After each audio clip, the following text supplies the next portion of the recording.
안녕하세요. 저는 김혼 여자입니다. 대한민국에 저와 같은 일을 겪은 사람이 또 있을까 싶네요. 친한 친구들도 제 일을 듣고 입을 다물지 못한 채 정적만 흘렸습니다. 거두절미하고 바로 시작하겠습니다. 저에게는 쌍둥이 여동생이 있습니다. 이란성 쌍둥이로서 태어난 시간 기준으로 제가 언니입니다. 동생과는 중학교까지 사이가 굉장히 좋았습니다. 엄마는 저희가 초등학교를 들어가자마자 가출하시고 아빠는 알코올 중독 때문에 집에 들어오면 폭언이나 폭력을 쓰셨습니다. 그런 가정 환경 속에서 저희 자매는 서로를 의지하며 지냈어요. 저는 공부를 열심히 해 대학을 가서 빨리 이 집안을 탈출하자는 생각이었고, 동생은 대학이고 귀고 그냥 바로 취업하자는 마인드였습니다. 귀가 되었든 각자 능력 길러서 거지 같은 아빠의 소나 귀 속에서 탈출하자는 생각뿐이었어요.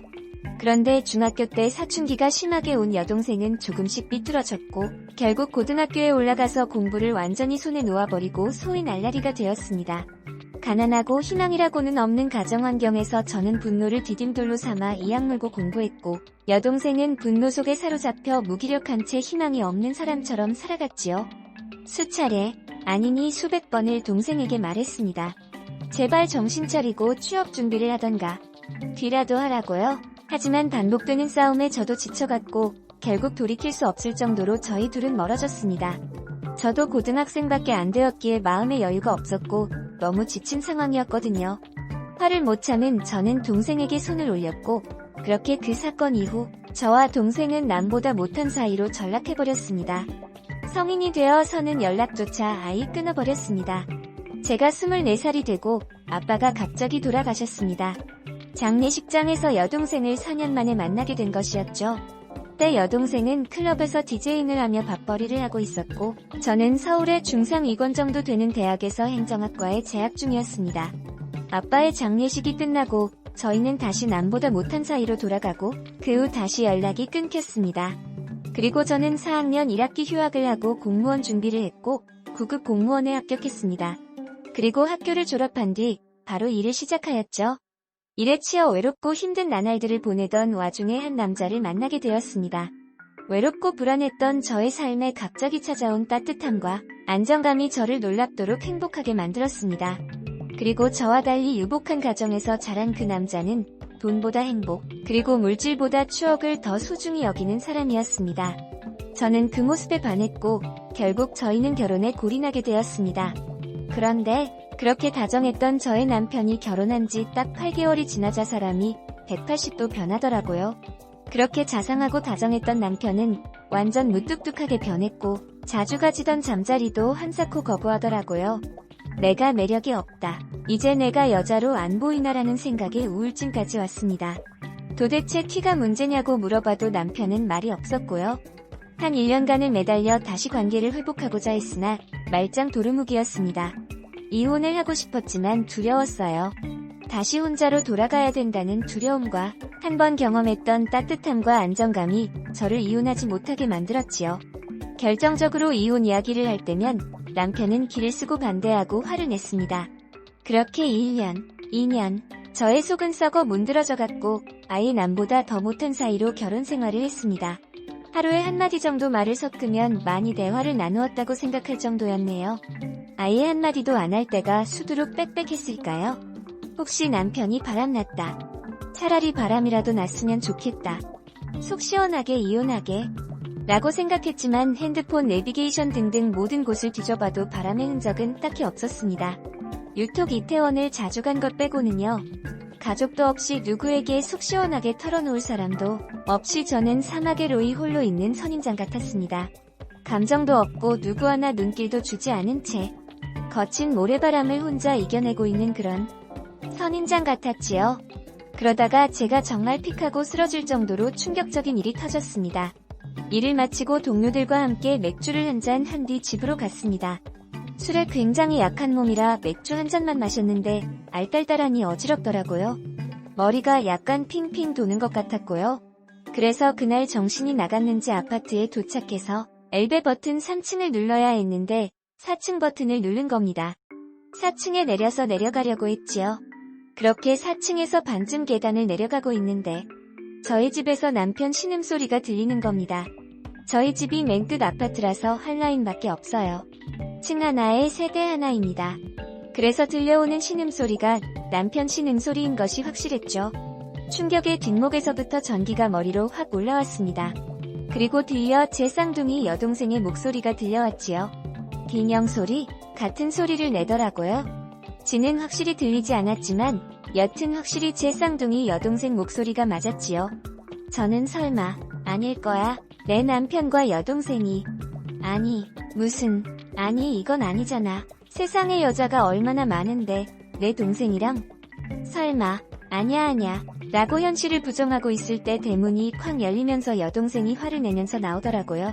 그리고 사각 팬티만 입은 남편이 뒤따라 나오며 남편 -00아. 제발 언니한테는 비밀로 해주라. 이거 우리 둘만 하는 걸로 하자. 응? 더 돈 필요해서 그런 거지? 얼마 주면 돼? 내가 더 살 공간도 마련해주고 다 해줄게. 제발. 이런 걸로 협박하는 건 좀 아니잖아. 우리 둘만 비밀로 하면 다 해결돼. 제발. 이라고 하더라고요. 무슨 소리지? 대체 무슨 이야기를 하는 건지 도저히 감이 안 잡혔습니다. 제 쌍둥이 여동생은 화를 내며 닥쳐. 네가 그러고도 사람이야? 콘디오엠부터 시작해서 영상까지 싹 다 나한테 있으니까 허튼 생각하지마 알겠어?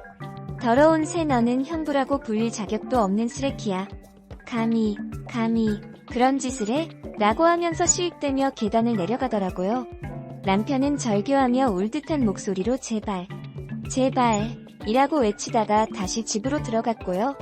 저는 어쩔 줄 몰랐습니다. 대체 이게 무슨 상황이고 머릿속으로는 도저히 이해가 안 되었거든요. 다리가 후들거리고 가만히 있는데도 온몸이 정말 사시나무 떨듯이 덜덜덜 떨리는 게 느껴졌습니다. 귀에서는 소리가 나고 몸이 한순간에 뜨거워졌다가 차가워지기를 반복하고 막 쓰러질 것 같았습니다. 발에서부터 턱 밑까지 물이 차오르는 것 같았습니다. 집으로 가야 하나? 여동생을 따라가야 하나? 갈팡질팡하다가 결국 저는 여동생을 뒤쫓아갔습니다. 아파트 입구까지 간 여동생을 향해 전속력으로 뛰었고 여동생 어깨를 팍 잡았습니다. 야, 너 내 남편이랑 무슨 짓 했냐? 잤냐? 야 너가 올해 우리 집에서 나오냐고.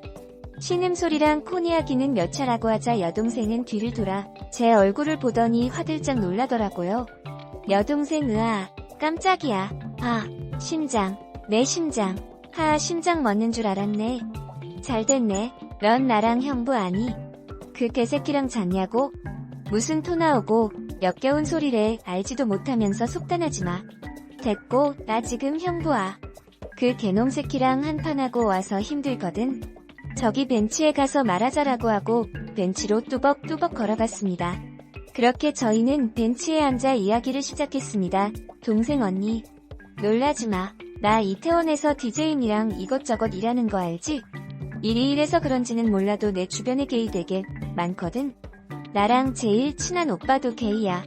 우리 가정사 전부 알고 있는 오빠 보고 오빠 따라서 게이바 갔는데 거기에 형부 있었어. 난 깜짝 놀라서 쓰고 있던 모자 푹 눌러쓰고 주머니에서 마스크 꺼내서 얼굴 가렸지. 그 오빠한테 키 크고 몸 좋아 보이는 저 사람 우리 형부라고 말하니까 그 오빠가 깜짝 놀라더라고. 그리고 형부에 대한 이야기를 들려줬어. 오빠는 한참을 당황하면서 저 사람이 네 형부라고? 저 사람이랑 잔 적도 있고 집안에 게이인 거 안 들키려고 위장 결혼했다고?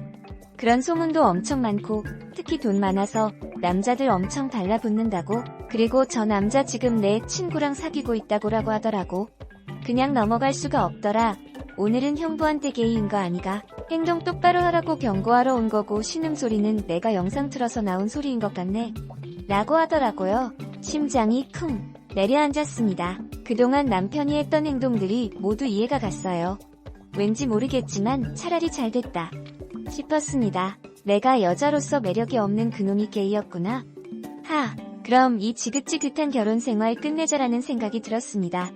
그리고 여동생에게 고맙다고 말하려는 순간 눈물이 펑펑 쏟아졌네요. 정말 한 30분은 말할 수 없을 정도로 숨 넘어갈 정도로 개어꺼 울었습니다.